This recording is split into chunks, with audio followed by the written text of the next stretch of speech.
Hello guys, welcome back to my channel. இன்னைக்கு hospital posting போட்டிருந்தப்ப ஒரு case வந்து பார்த்தேன். அந்த கேஸ் வந்து இத்தனை 3 இயர்ஸில் எவ்வளோ கேஸ் பார்த்துருந்தாலும் இந்த கேஸ் வந்து ஒரு மாதிரி எனக்கு ஹார்ட் மெல்ட் ஆகுற மாதிரி ஒரு ஃபீலிங். என்ன அப்படின்னா, இந்த கேஸ் நான் ஃபர்ஸ்ட் சொல்லிடுறேன்.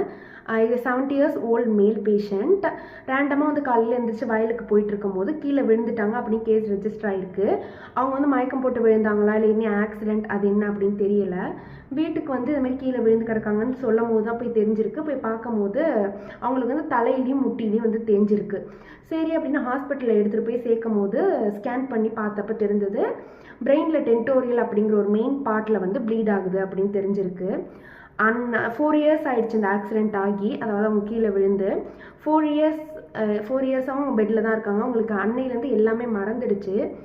ஸோ அவங்க வந்து 4 இயர்ஸாக பெட்டில் தான் இருக்காங்க. அவங்களுக்கு வந்து ட்ரக்கியோஸ்டோமி பண்ணியிருக்காங்க, மூச்சு ஒழுங்காக விட முடியலங்கிறதுக்காக நெக்கில் டியூப் போட்டு அது வழியாக தான் மூச்சு விட்டுக்கிட்டு இருக்காங்க.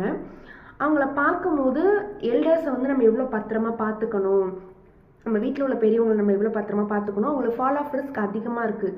அவங்க கீழே விழுந்துட்டாங்கன்னா எங்கே வேணாலும் அவங்களுக்கு அடிப்படலாம். கீழே விழுந்துட்டாங்கன்னா போனில் அடிப்பட்டாலும் ஃப்ராக்சர் அவங்களுக்கு சீக்கிரமாக ஆகும். ஆனால் அவங்களுக்கு ஆஸ்டோபோரோட்டிக் சேஞ்சஸ் அதிகமாக நடக்கும், போன் எல்லாம் வீக் ஆகிடும். இதுமாரி அடி எங்கே பட்டாலுமே இந்த தலையில் அடிப்பட்டால் நல்ல ஒரு பிரெயின் இன்ஜுரி எது வேணாலும் ஆகலாம். ஸோ அவங்களை நம்ம பத்திரமா பார்த்துக்கணும். இது ஒரு விஷயம் தெரிஞ்சிச்சு. இன்னொன்று, your loved once only stay for ever with you அப்படிங்கிறது எனக்கு தெரிஞ்சிச்சு. அந்த தாத்தாவுக்கு 70 வயசு.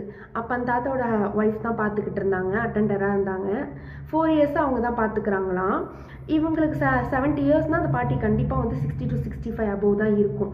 ஸோ அவங்க வந்து எவ்வளோ கேராக அவரை பார்த்துக்கிறாங்க அப்படிங்கிறது வந்து எனக்கு ஒரு மாதிரி ரொம்ப இதாக இருந்துச்சு.